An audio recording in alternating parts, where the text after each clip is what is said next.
Right, with today's card I'm going to start off with some of the decorations. I have made my front panel. I have embossed it with Versamark and a gold embossing powder sentiment, and then I've just taken a gold pen. This is a Signo pen, and I have put some gold dots on simply because it's a very plain frontage. This is a prototype card, so I've made it quite small, but I would normally make it a bit bigger than this. But there again, maybe you want a small card to send. So I've got my front ready. This is the main part of my card, and it has a window. And these are the other main components of the design. Now I have two different pieces here, and in the file they have their reverse images. So when you cut them out, you need to cut out four, two at the front, two of the back. Don't cut out four of the front or four of the back, because it won't work. So you glue them together back to back. That's easy enough. Now one of them you will see has a hole. If I put it close up to the camera in the top, the other piece does not. It has two holes, one on either side of the slit. Now these holes are not in the file because they are tiny. They are supposed to be virtually invisible. So what you need to do is to get something solid, like a nice chunky piece of foam or even a folded up towel, and take a pin and just put a hole, tiny little hole either side of the slit. Okay, very important. The next piece that I have here is a piece of acetate, and I probably should have cut this out in paper so you could see it better. It is folded in a concertina type fashion, and I'm going to show you what you need to do with that in a second. It is very important when you use this file that you do the score lines. Certainly with this plastic stuff, if you don't have it scored, it's quite difficult to get a good clean fold, and it'll be a lot better if you do put the fold lines in. Just be careful that you don't cut them right through, that you just put a light pressure on to do those lines. Now it concertinas up into this rather peculiar shape, but there is a very good reason for it. Now you notice that the very centre of this dips down, okay, and this is the way up it has to go in. And what I'm going to do, you could use a glue dot or something like that, but I'm just going to take a couple of little pieces, and I'm just going to neaten off the edges there, of some double-sided tape. And I'm going to put it on one side here, okay? So that is the top layer. If this is folded so that it's a valley fold, i.e. that's pointing down, and the top layer on the other side. And you're probably thinking, what on earth is she doing? But there is a method to my madness. There is, honestly. Okay, so you can put it there. Now I'm just doing this. You'd probably do it a bit neater if you're doing it on your own card. I'm doing this just for demonstration purposes, just to show you how to use it. And peel off one side of your tape.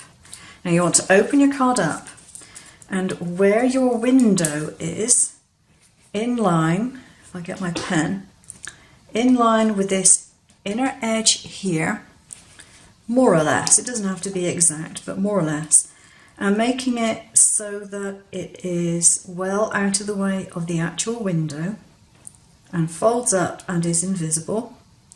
Basically, you want to stick that down. Then you take the tape off the other side, make sure it is concertinaed up properly, and fold down the other side of the card. When you do that, you find you have this funny little beak thing in the middle of the card, but it is not visible from the front, and that is the important bit. Make sure it is not visible from the front. So you now have what I call my dingle-dangle mechanism. for lack of other word. I mean, what on earth do you call this? I don't know. A dingle-dangle mechanism, I think, is a fun thing. You'll notice that in the very top of this, there is a hole. And the reason for that is because you're going to put this together and literally tie it onto that hole. So, putting this to one side for the moment. These two pieces slot together very simply.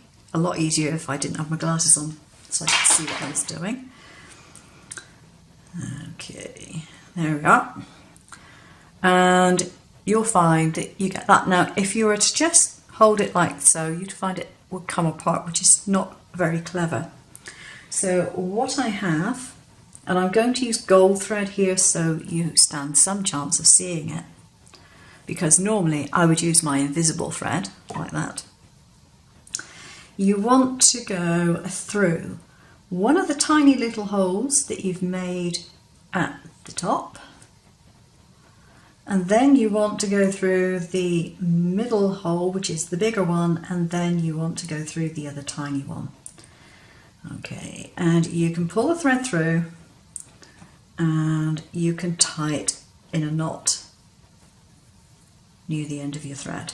I've got oodles of thread here. I don't need this much. I've just got an excess.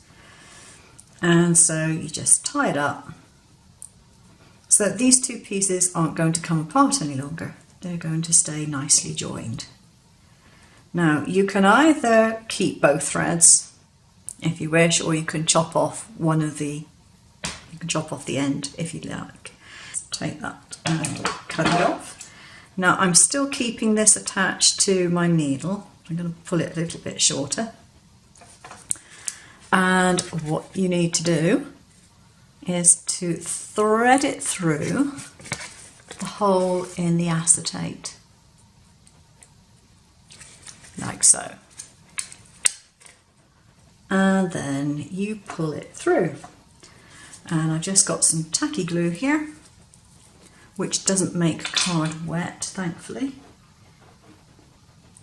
And so just put some glue on here.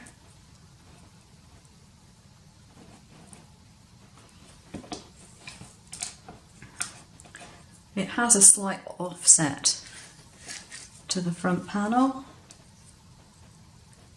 Not much of one, but a little one.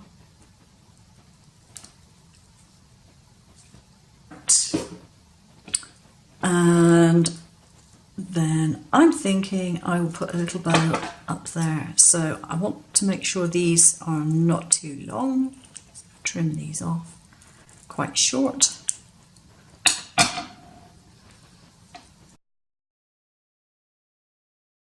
Originally I made this card one way, and then I amended things a little bit and did it in a slightly different way.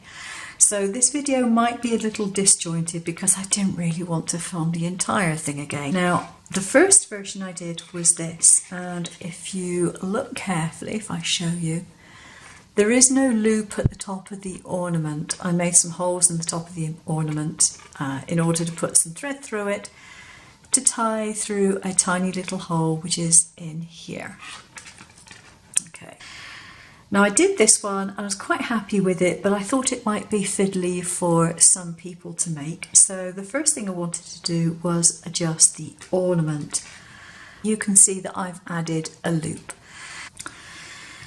The next thing is that because you now have this loop at the top, you can slot these two together quite easily with the loop in place, but just be careful not to bend things, all right?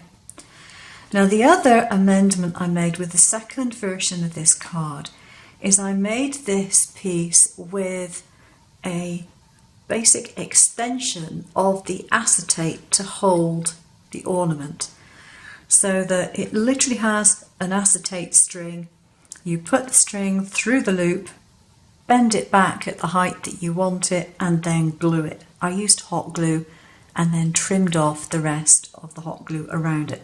This is only 2 millimeters thick, so it's quite delicate. And I think that will probably be the method that I prefer. Although it seems a little bit fiddly, it is still probably easier than doing all the tying of the thread, but that's just me. I've included both so you have a choice as to which you want to use. And other than that, it's just a case of putting an offset on the front. Again, I've included that in the file, and adding a sentiment, which I've not included. That's entirely your choice.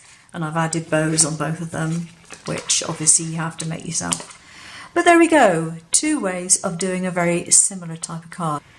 Okay, hope you like it. Thanks for watching. Take care now.